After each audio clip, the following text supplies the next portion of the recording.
How to Become a Virgin by Quentin Crisp, Chapter 4.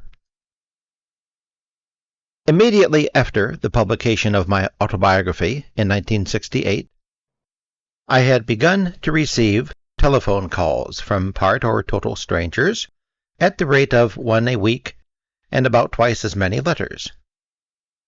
When I asked a friend if she had ever written to anyone she didn't know, she replied, "Of course I have. You're far more likely to find you have something in common with someone whose work you admire than with a man who merely happens to have married your sister." I bowed my head before the invincible logic of this observation. But I have never corresponded with a total stranger in all my long, dark life. I wouldn't dare.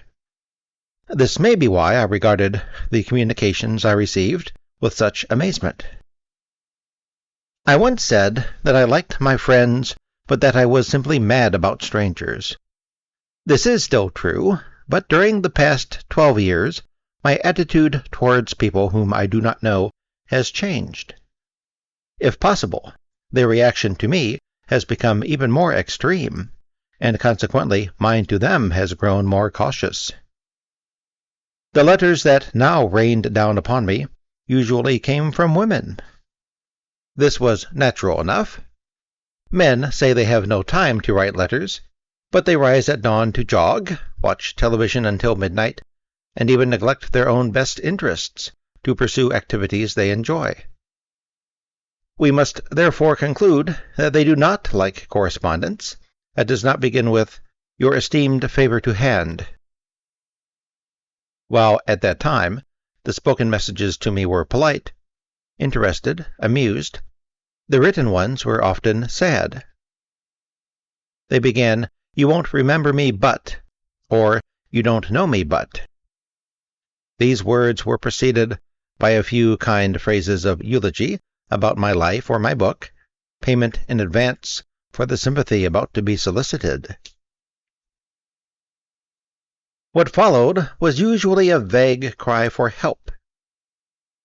The burden that was too great to bear was life itself, a feeling that, from my youth, I understood too well. My attention was being engaged not because it was thought that I possessed any specific knowledge, but because it was known that I would never be shocked or bored or feel tempted to tell anyone to pull herself together. On the few occasions when these appeals came to me not by post but through the telephone, I realized that my main function was to listen.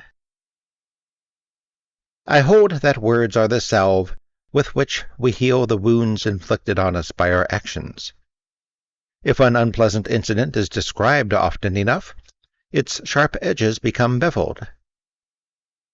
Moreover, if a problem is stated with sufficient accuracy, the solution has already been formulated. I merely waited, almost in silence, for this to happen. Occasionally strangers asked me for practical advice. "Shall I leave my husband?" or "Shall I tell my parents that I'm gay?" The first remedy that I suggested was to do nothing. To young men who felt that their homosexuality was a social handicap, I recommended that they should neither confirm nor deny it. If asked to amplify this statement, I said, "Don't become involved in a dialogue which might lead anyone to suppose that you are likely to marry someone of the opposite sex with whom you have been to the movies twice. On the other hand, there is no need to waltz down to breakfast with the words, 'Guess what?'" Unfortunately, I have found no way of keeping out of these exchanges, whether written or spoken, an element of condescension. A grandparent-grandchild relationship that is not entirely due to my age inevitably sets in. Since leaving home, I have never had any problems other than financial. I have not been deeply involved with anyone. In the house, where to this day I have a room, there once lived a woman whose lust for rows and reconciliations to some extent involved the lives of all the inmates. When we realized that her recantations were nothing but a means of not paying the usual price for speaking one's mind, we came to despise her apologies more than her rages. Even I did not quite succeed in avoiding either, but I tried. My desire was never to win this woman's good opinion, but always to have a quiet life. When threatened, my wish is to disengage myself, so that not even a fragment of my life resides in someone else's. Therefore, when anyone presents me with human problems, I have no similar experience to offer in exchange. If any of my unknown correspondents has felt deflated by this, I here ask forgiveness. It would be heartless to say that I enjoy hearing about the misfortunes of others, but it is true that I profit by becoming acquainted with them. It brings me a little nearer to understanding people. If they are grateful for my sympathy, I am glad of their confidence. These encounters of the fourth kind were just beginning to abate when Mr. Mitchell's documentary about me was shown on Granada television. After it, the letters continued their gradual decline in numbers, but the telephone calls became more frequent, and their character became more hostile. Or perhaps it would be truer to say they became more contemptuous. Evidently, letter writers are a restrained race, while televiewers are a violent people. I imagine that the nuisance calls came chiefly from girls working on switchboards. Such conversations would be useless without an audience who could hear both ends.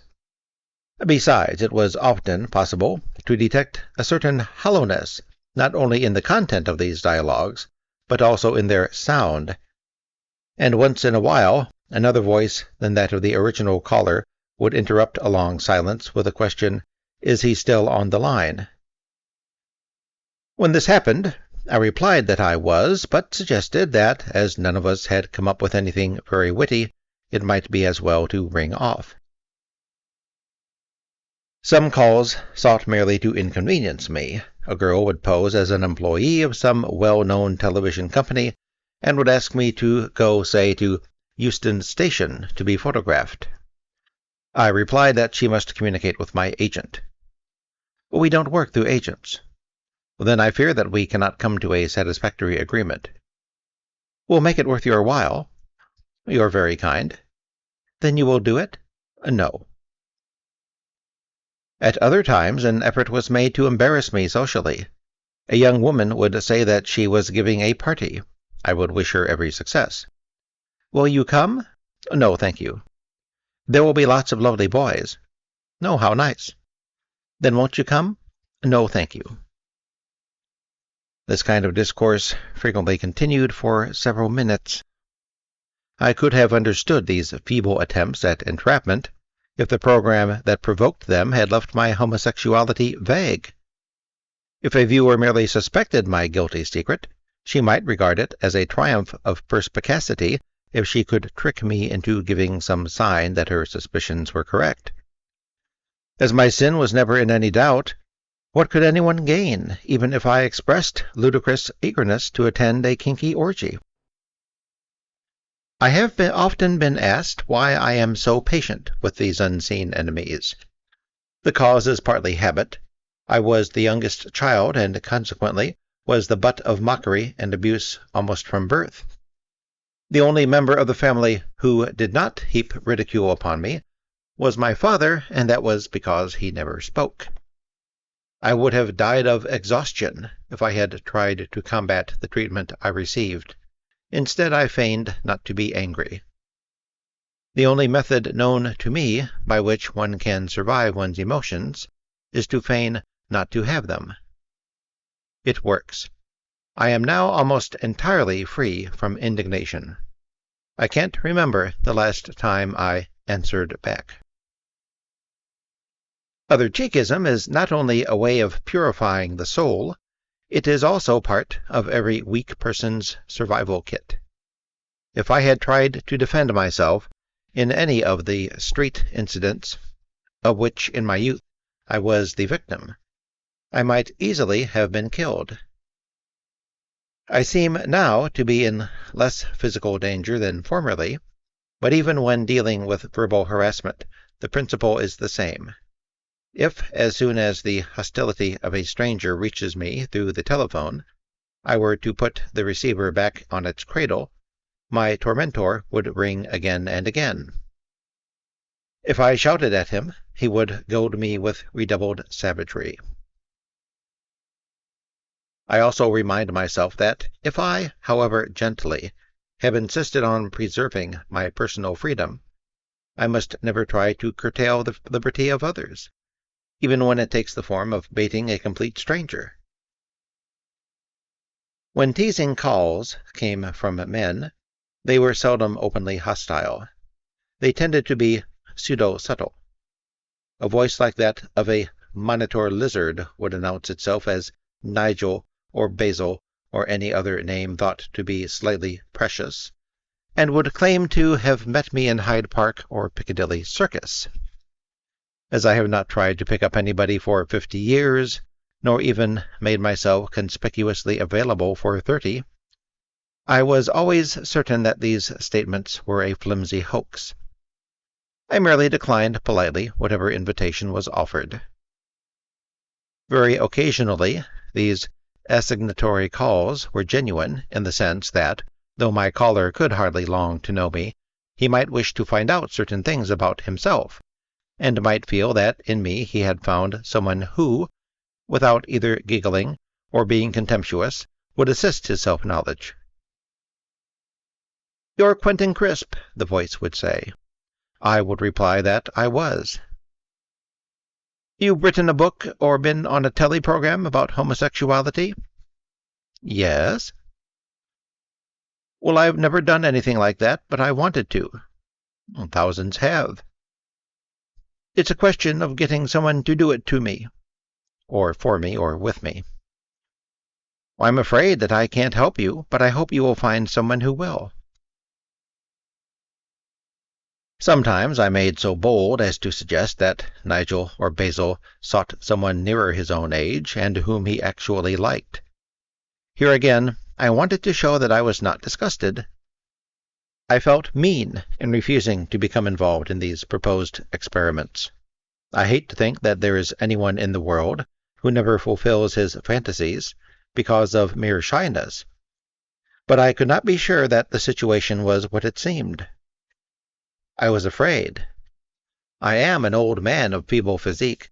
It would be foolish of me to place myself in a room with a stranger so odd, so obviously peculiar, that none of his friends had ever made the slightest attempt to help him overcome his self-doubt. And how did such people think of me? Did they envisage me in rimless glasses and a white coat, standing at the top of the stairs and saying, "Next, please"? Sometimes I persuaded callers to pass through the social equivalent of the metal detector used at airports. I made an appointment in the not-so-immediate future. The introduction of a time lag eliminated all the jokey customers, and nearly all the kinky ones. But once a youth kept one of these delayed assignations. He was about 20 years of age, tall, slim, and with blond hair faintly gilded by artificial means. He talked for about an hour. That was how long it took to reach the subject of sadomasochism. I explained that I had been lucky, that even in my youth, when my poverty was at its bleakest, I had not been forced to take part in painful situations of the kind to which he was referring. I gave no sign that I knew we had now reached the heart of our discourse, nor did he, but he left soon after my disclaimer. I was amazed that anyone so presentable had found no way of stirring into his relationships with his friends a little at a time of his favorite flavoring. When, many years later, Mr. Mackey's television play about me was shown to the world, these telephone calls passed from tittering contempt to growling hatred. For the first time, direct threats upon my life were screamed at me from invisible lips. "You're queer, I'll kill you!" I could only ask if the speaker wanted an appointment. It was not possible to take these menaces seriously. I regarded them as no more real than the offers of rape that are forever being made to girls with foreign surnames listed in English telephone books. I have no doubt that England is bristling with people sincerely longing for my death, and when they can tolerate my existence no further, presumably they will jump without warning from behind a tree in the street where I live.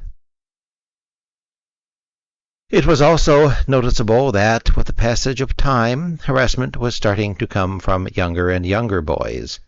Once a schoolmaster, whom I have known for many years, was visiting with me. I placed him by the telephone so that he could act as a taster for the poison dripping from the earpiece.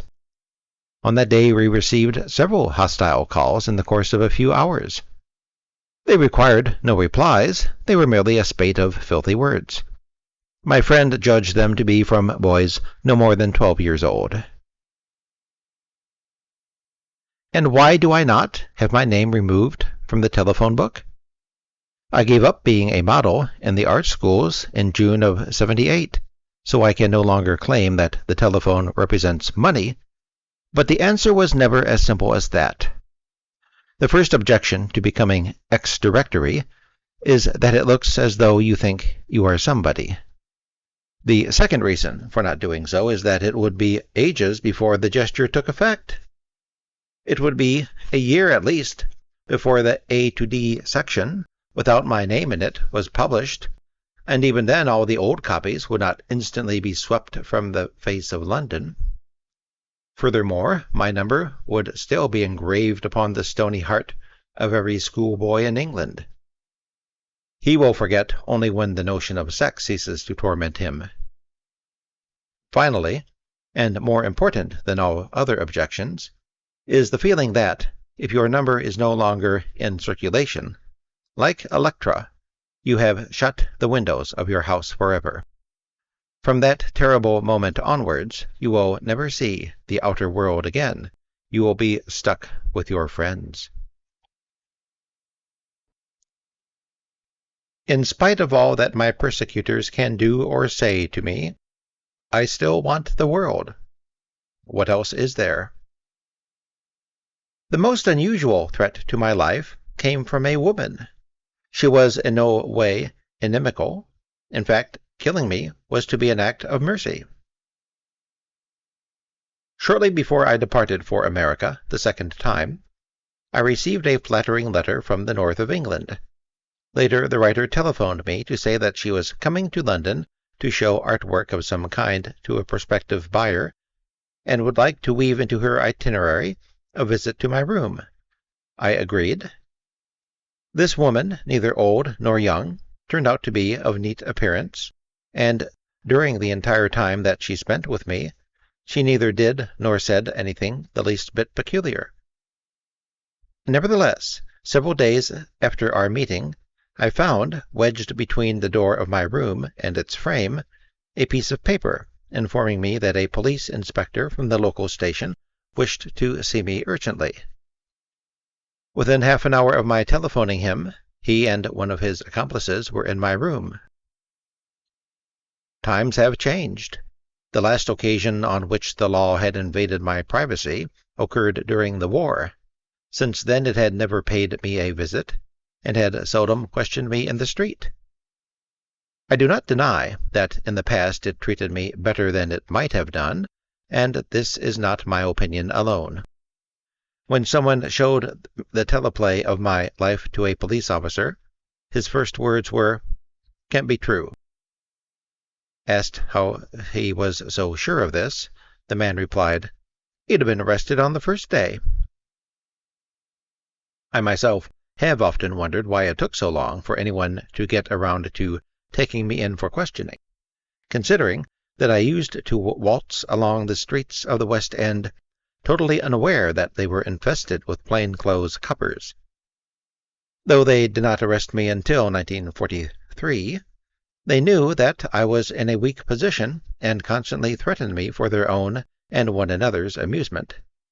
Their condescension towards me on these occasions will never fade from my mind. Even now I could never wittingly become acquainted with a policeman, nor would I, except under torture, betray anyone to the authorities. Life is so hard for poor little crooks at the best of times.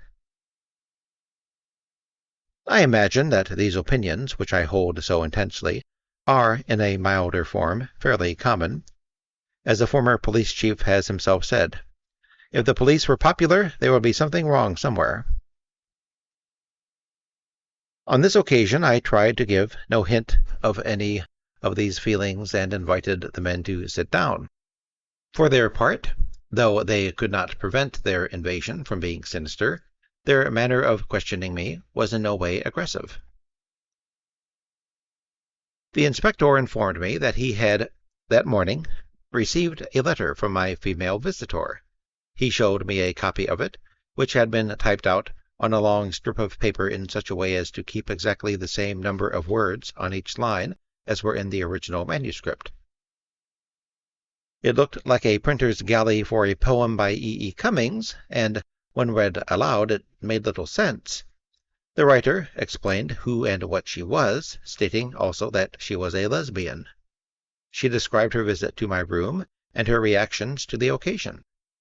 She had apparently been overwhelmed by the spectacle of my loneliness.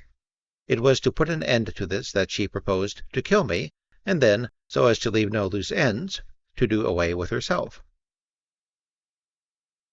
While my visitors questioned me, I tried to think what on earth could have provoked this deeply emotional response in a total stranger. If living alone was mentioned, I am sure that I uttered no cries of anguish. It is a subject that, either on the stage or on equal terms, I have discussed with many people, and I have always explained that I prefer to live by myself, so that I may have time and space to recharge my batteries before my next onslaught upon the world. By the time I met this woman, my life had in fact become unexpectedly satisfactory. I doubt that I had complained about anything. I suggested to the police that they should ignore the letter as I intended to do. This, they said, would be improper. I had no idea that I was making an improper suggestion to a constable. It seems that for one human being to threaten the life of another is an offense. It is only because such menaces are usually delivered verbally, leaving behind no usable evidence, that cases of this nature seldom come to court. The inspector told me that he felt compelled to communicate the following day with the constabulary in the town where the letter-writer lived. I made no effort to dissuade him from doing this. It was obviously what the woman most desired in life, otherwise she would have carried out her bizarre plan without any advance publicity. Perhaps she was kinky for policewomen. What happened to her, I have no idea. Now that England has become so easy to live in, now that no one who resides here need work or suffer any other curtailment of liberty, it is difficult not to despise someone who goes to such lengths as I have just described in order to draw attention to herself. The ruse seemed especially obnoxious in that it involved someone else, for whom, incidentally, sycophantic admiration had been expressed, in the degrading experience of a visit from the police. Yet even an incident as unpleasant as this was not a total loss. It shed a murky ray of light on a particular area of human experience. If male homosexuality is, as some people seem to think, a way of enjoying sex without the unpleasantness of involvement, then may not lesbianism be the opposite? May it not spring from a dread of emotional isolation? Certain women may, almost from birth, be made aware by their home life that companionship between the sexes is, to say the least, unlikely. This realization could cause them to gravitate towards the exclusively feminine world, where, if a girl is lucky, she may find a partner who is willing, even eager, to spend 24 hours a day with her. Someone who will sit on the edge of the bath and watch her washing her hair. Though I am now over 70, I still receive messages, sent in the kindest spirit, willing on me the horrors of eternal love. These friendly wishes always come from lesbians. Sometimes I ask one of these women how she imagines I could remain wise, witty, and beautiful from dawn till dusk and beyond. She never tells me. My question, which is absolutely sincere, is evaded by the use of platitudes. It is explained that all relationships require a little give and take. This is untrue. Any partnership demands that we give and give and give, and at the last, as we flop into our graves exhausted, we are told that we didn't give enough. Everyone knows this, but so great was my prospective murderess's fear of isolation that she could not conceive of my living alone as a way of being content. Occasionally, mysterious telephone calls have been intended to seduce me not into mere folly, but into crime. One evening, when the telephone bell rang and I laid my eager ear to the keyhole of the world, I heard the sound of laughter and more than one voice speaking in an unknown tongue. After a moment, this babble sorted itself out, and one man, with a broken or perhaps only chipped accent, took over the conversation. He told me that he had just arrived in England from Norway, where he claimed that the story of my life had recently been shown on television. The program in question had not been shown there, but I did not contradict him. It would not have befitted my station in life. Then a small, sexless voice interrupted this dialogue to explain that its name was Jasper. Another lie, I said to myself. No one since my godfather has been called by that name, and he was so unbalanced by the burden that he took to wearing a monocle. During the next afternoon, the front doorbell rang. Ah, another person, I thought, rubbing my hands together with glee. I was wrong. On the doorstep there was only half a person, a child of less than 8, who suffered from some hideous disease which caused him to blink compulsively. Once again he announced that he was Jasper. Semi-precious, I snorted. I knew there would be something wrong. I looked over the child's head into the street. Slavering white slavers were nowhere to be seen. There was no way of returning this baggage to its sender. I was dressed in nothing but socks and a dressing gown.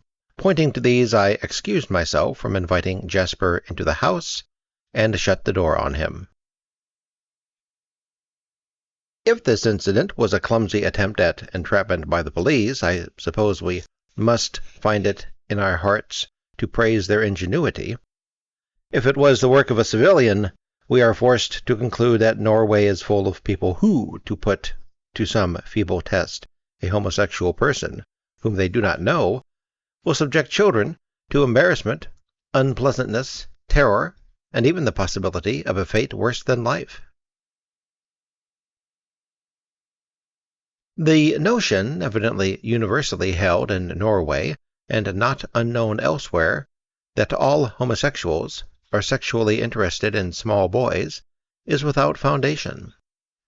The number of gay men who molest or wish to molest small boys is no greater than the number of sad heterosexuals who want to interfere with little girls. Of those homosexuals who do harbor these desires, none is obvious or camp, for the simple reason that only effeminate men look for liaisons in which they can indulge their helplessness, their frailty. Translated into physical terms, the deepest sexual longings of this type of man are mainly for passive sodomy, and in this context the equipment of children is inadequate. My guess, but of this I admit that I have no proof, is that child molesters go to work on children of either sex with no preference whatsoever. It may be hard to believe, but glimpses of the human soul have been revealed to me even more revolting than what psychologists will one day call the Norwegian psychosis. I once received a telephone call from a strange man who said that he held a letter with my name on the envelope, but which had arrived at the house in Hampstead where my agent formerly lived. "Are you with him now?" I asked eagerly. The thief replied that he was not. Somewhat bewildered, I thanked him for telephoning me and humbly asked him to forward my property to me. When, after about 3 weeks, this had not been done, I journeyed all the way to Hampstead, to the house where I had so often called on my agent. As always, I found the street door open and went up to the top flat. A woman came to the door with a towel wrapped around her head. I apologized for troubling her at what was obviously an inopportune moment, and explained why I had called. "Your letter's not here," she said. "It's in Streatham." She offered no reason why this should be, nor did she evince any shame that she had taken it upon herself to distribute among the poor something that did not belong to her. On the other hand, there was no sniggering, and no hostility was manifested. She even offered to telephone the address in the deep south of London to which she had so inexplicably taken my property. Her accomplice there said that he did not have my letter, that it was in his flatmate's room. Tentatively, I asked if I might take away with me the number she had just dialed. This she gave me without hesitation. Then, holding the towel about her head, she walked down several flights of stairs with me. I found this mixture of courtesy and diabolical cruelty in her nature absolutely baffling. When we reached street level, she said, we opened the envelope. Again, there seemed to be no hint as to whether this statement was a boast or a confession. "What did my correspondent say?" I asked, trying to match her calmness, though by now I was in agony. The young woman could not remember in detail, but she recalled that the letter had come from Greece, and that it was about the possibility of translating the naked civil servant into Greek. I now at least knew that whatever the actual message was, it came from a Mr. Valenvanos, who a long time ago had proposed this idea. When I reached home, I telephoned Streatham. The missing young man had returned. He read to me what my Mediterranean friend had written. I thanked him and asked that my letter be forwarded to me. It was agreed that this should be done, and, in about 3 weeks' time, I finally received it with a Notting Hill postmark. Like their accomplice in Hampstead, the culprits in Streatham also offered no explanation, certainly no apology. Until this bizarre incident occurred, I would have said that there were 3 ways of dealing with mail which arrives in your house but is addressed to someone who no longer lives there. You can ignore the beastly stuff forever. You can repost it with the sad word "unknown" written across the envelope. Or if your life is exceptionally dull, you might try reading it and then throwing it away. Now I know that there are other ways of coping with communications that do not belong to you. You can hand them round like chocolates among your friends. I did not feel that the men in this case had behaved any worse than such people usually do. Their natures were obviously too complex for them to simply reseal the envelope and dispatch it to my address, which has been in the telephone book since before either of them was born, but at least they had felt that I ought not to be altogether cut off from my friend abroad. Their delay in ultimately reposting my letter may have been due to their regarding this gesture as a mere formality. They had already acquainted me with the contents, and had been patient enough to spell out to me the address from which they came. The girl's behavior is another matter. Many years ago, when I read Les Liaisons Dangereuses, it seems to me that the antics of the principal characters were nonsense. that no one would spend all that time and ingenuity on ruining the life of another human being. When I gave utterance to this criticism, someone pointed out to me that, at the time when this book was written, the aristocracy of France had absolutely nothing with which to fill its days except a little amusing evil. I now realize that, even in the busy modern world, there are those among us who take up sadism like skateboarding. The fact that the girl in Hampstead had opened my letter meant that almost certainly she knew who I was. This being so, she must have been aware of my circumstances, that I live on the fringe of destitution. Nevertheless, she deliberately withheld from me information that might have led to my receiving money for translation rights. This young woman was not ill-favored. Presumably she could have found other pleasurable ways of filling in time between now and the grave, and yet she chose to weave this diabolical plot against me. In the end, the Greek offer was not accepted. As Miss Hampstead hoped, my penury continued, but for different reasons. In my opinion, this, in a way, mitigates her sin. I have dealt so far chiefly with the remote and hostile communications that I have received from the outer world. There is a connection between them. It is less embarrassing, less dangerous to abuse someone from a distance. My face-to-face encounters with strangers in recent times have improved dramatically. Nay, they have reversed their nature. I have passed from being an outcast to being almost universally acceptable, with such speed that I have had no time to experience ordinary life. I am never with people. They are in my presence. I never take part in conversations. I am subjected to interviews. This has happened because television is a redemptive medium. If any reader of this book is in the grip of some habit of which he is deeply ashamed, I advise him not to give way to it in secret, but to do it on television. No one will pass him by with averted gaze on the other side of the street.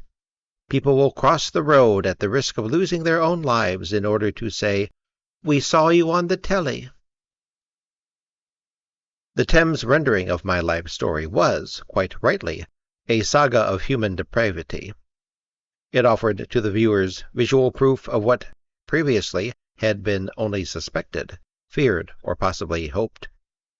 This did indeed cause certain people to despise me even more deeply than before, but in the eyes of others I gradually started to become sanctified. Chapter 5.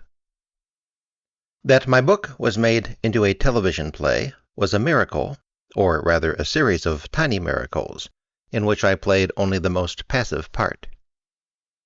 These events began back as far as 1970. While I was hard at work writing my book about lifestyle, or sitting by the fire wishing I were hard at work, I received a message from Messrs. Jonathan Cape. They wished to know if the movie rights in The Naked Civil Servant were for sale.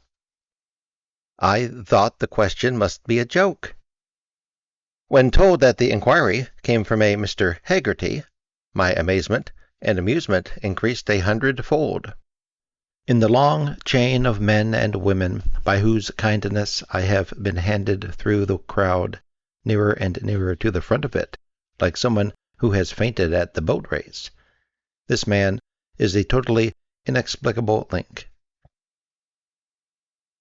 During the war, Mr. Haggerty was an airman, but his feet were surprisingly often on the ground of Fitzrovia, where he enjoyed the status of an honorary hooligan. He was kinky for tall girls, which took up a lot of his time, but occasionally, perhaps from exhaustion, he sat at the same tables in the same cafes as the rest of us. Towards the end of the war he disappeared. Possibly he went to fight somebody. Coming down to earth again when peace broke out, he landed in the documentary film industry. While thus employed, he overtook me one day as I was walking innocently along a turning out of Wardour Street, I told him that I was writing a book, which was in part about the making of short movies. "Will it," he suggested, "be called Nobody Ordered Crisps?" 20 years later, when I telephoned him to ask if his inquiry about my life story was serious, he assured me that it was. Into this conversation he introduced the fair name of Philip Mackey. Though I now listen eagerly to every word of his wonderful television plays, I must admit, with downcast eyes and cheeks scarlet with shame, that at that time I had never heard of him. He lives in Buckingham Street, and when negotiations and options and contracts and all that rubbish were settled, it was in his flat that the three of us used to meet. For some time we talked airily about my sex life, a subject of which I almost never tire, but in the end I could not help pausing to ask Mr. Haggerty what he stood to gain from the project under discussion. "Is Mr. Mackey going to produce this movie, and are you going to write it?" I asked. To my utter bewilderment, the answer was no. "I'm casting my bread upon the waters," Mr. Haggerty explained, and added, "You've heard of people doing that." I had indeed. For a lifetime I had been standing on the river bank with a bent pin trying to fish some out of it, but to this day some of my puzzlement about Mr. Haggerty remains. Years later, I designed the program cover of a play by him which was performed in a dried-up fish pond in a dim basement in Leicester Square. It hardly seemed an adequate reward to offer someone who had altered the whole course of my life.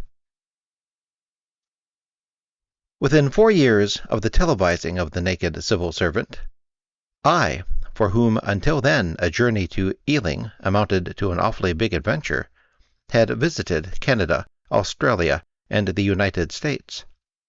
I had also met dozens of people so far above me in wealth, social standing, and achievement that they seemed to have come from another planet. I am constantly asked if I now meet more interesting people than formerly. I never let the question pass. To me, everyone is interesting who will talk about himself.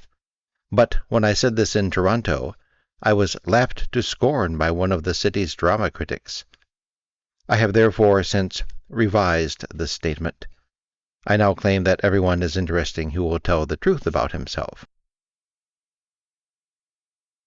Although these changes were spectacular, there is a sense in which they were superficial. They altered my engagement calendar, but not my soul. This was in the nature of things. Events and personalities did not begin to crowd in on me until I was 66, and inner development was no longer possible. Perhaps it was an outward sign of this internal stagnation that I in no way expanded my home life.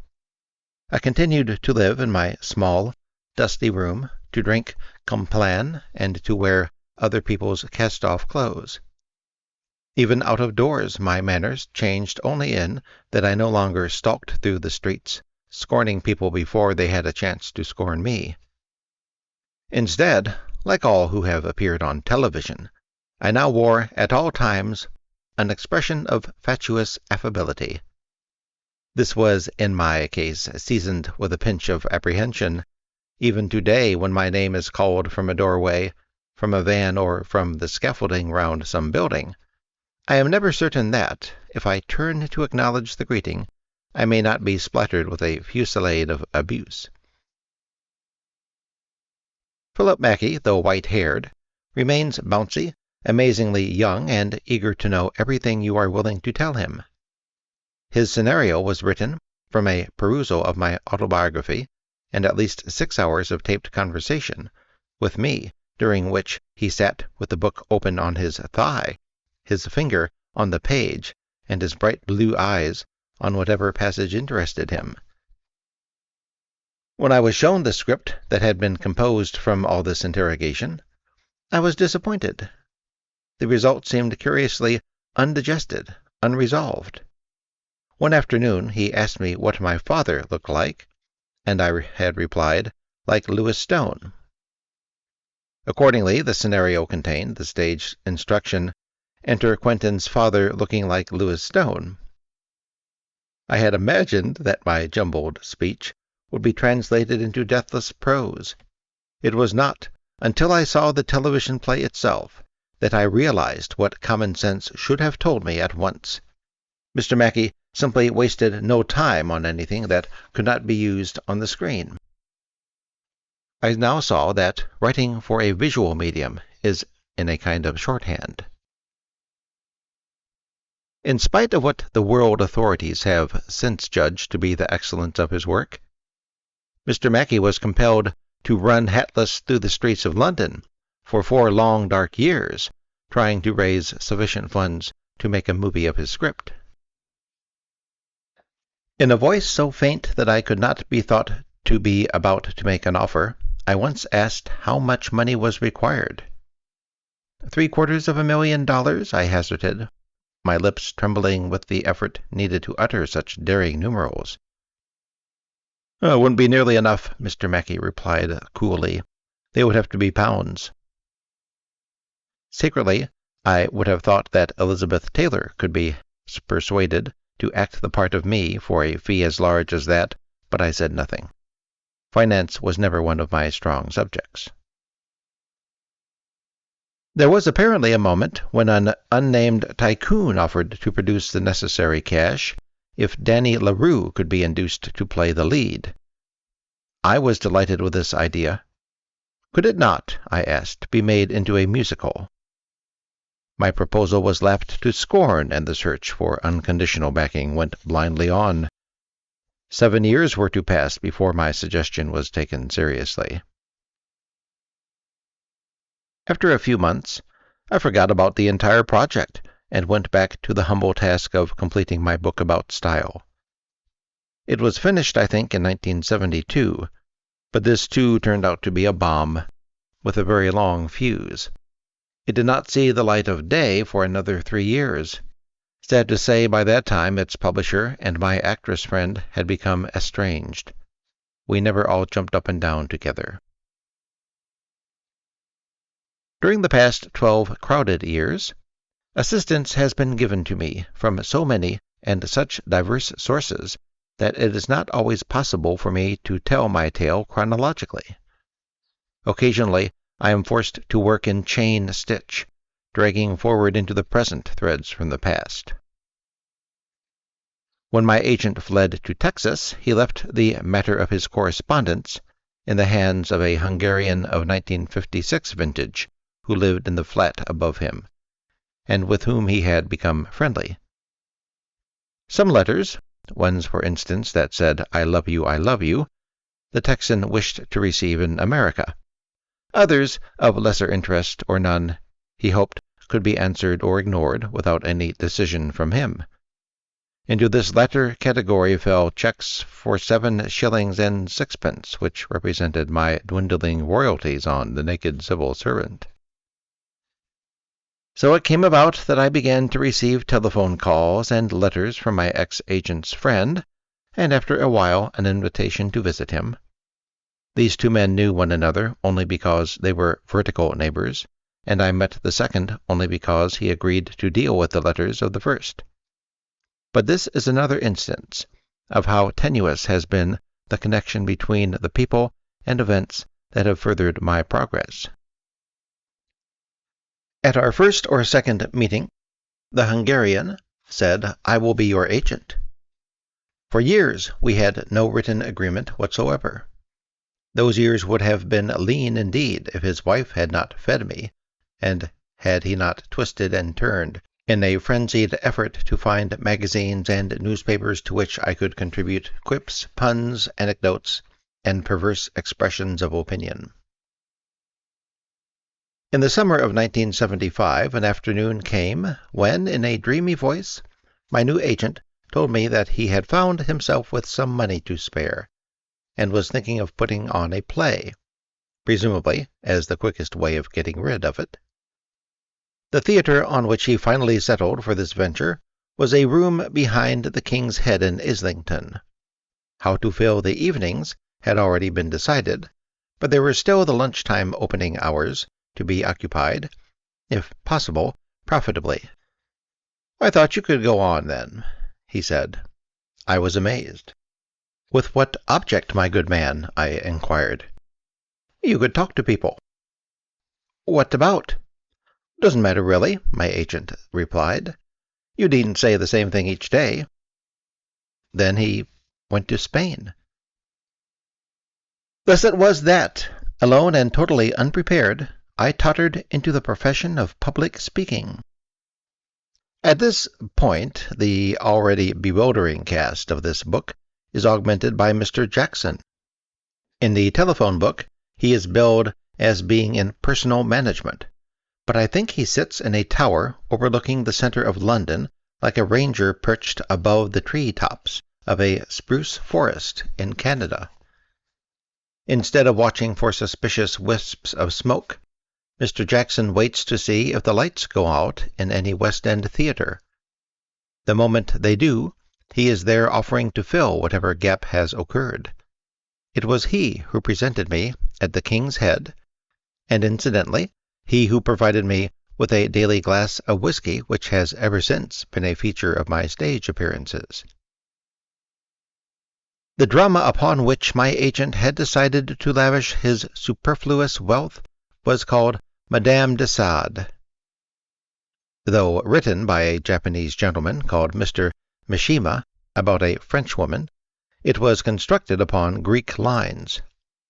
No action took place on stage. The audience was informed what had happened, or was warned what was about to happen, but always elsewhere. The play failed. Not even the magnificent presence of Miss Chasen, striding up and down in thigh boots and brandishing a whip as long as Upper Street, was enough to satisfy modern English appetites. Nowadays, people wish to see such a fascinating weapon used, preferably on the person sitting next to them. Earlier in the day at the same venue, I too was fighting a losing battle.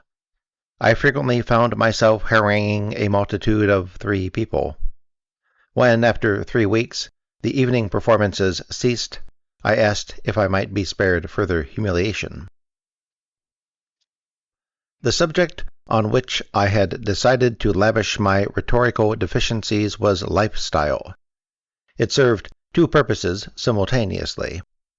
First, it provided me with a vague framework within which I was able to talk to audiences about their own foibles, which I was sure they would find more amusing than mine.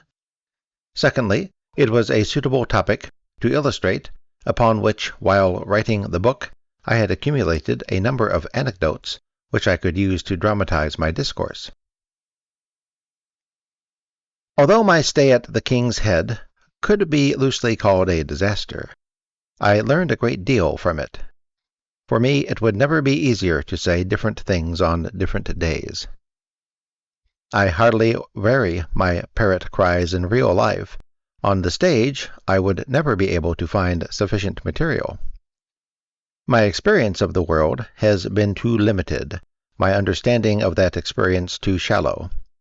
Moreover, I discovered that, while uttering one sentence, it was necessary to have a clear idea of what the next one would be, so that I could concentrate not on what was to come, but on the sounds already in my mouth. I found that I needed to pay great attention to their pitch, their volume, and even to the length of the silences between them. This newly acquired knowledge did not later prevent the gay newspapers of New York from saying that I recited passages from my books not very well and in a whining voice, but matters would, I am sure, have been worse if my entire performance had been an improvisation. I cannot claim that, if I had known early in life how my declining years were to be spent, I would at any time have enrolled my name for classes in voice production. I would never have had either the nerve or the money. When I was at my preparatory school, my teachers subjected my corrected Cockney accent to limp ridicule, and that was all the help I was given. How I wish now that they had tried to increase my vocal range or volume or both. As they did not, I stagger on, flaunting my defects where I cannot conceal them. Although using material from How to Have a Lifestyle on stage was a godsend, it also proved to be a trap. Working even loosely from something already written seduced me not only into quoting the same jokes from the same pages each day, but also into arriving by the same number of paces at the same position on the platform to deliver them. I knew that such behavior was unforgivable, but seemed unable to resist it. The audience was probably unaware of what I was doing, but there was a young man employed to sit by the door and prevent latecomers from creeping in without paying. It was when I passed him that I bowed my head in shame. I found out later that this was unnecessary. He was an actor and inured to the embarrassment of witnessing feigned spontaneity. To offset this old-fashioned element of slickness, I used to roughen the edges of the show with various cute tricks. I marched straight out of the street onto the platform and paced up and down it until given a sign that it was time to begin. But in spite of all these ruses, a certain staginess gradually seeped into the situation. In real life, I was moving stealthily towards respectability, but in theatrical terms I was losing my innocence with alarming rapidity, considering that I was surprised to find myself on the stage at all. This reaction, however, was not shared by others. When I announced to my friends that I had gone into the public speaking racket, they only sighed. "When," they asked, "did you ever do anything else?"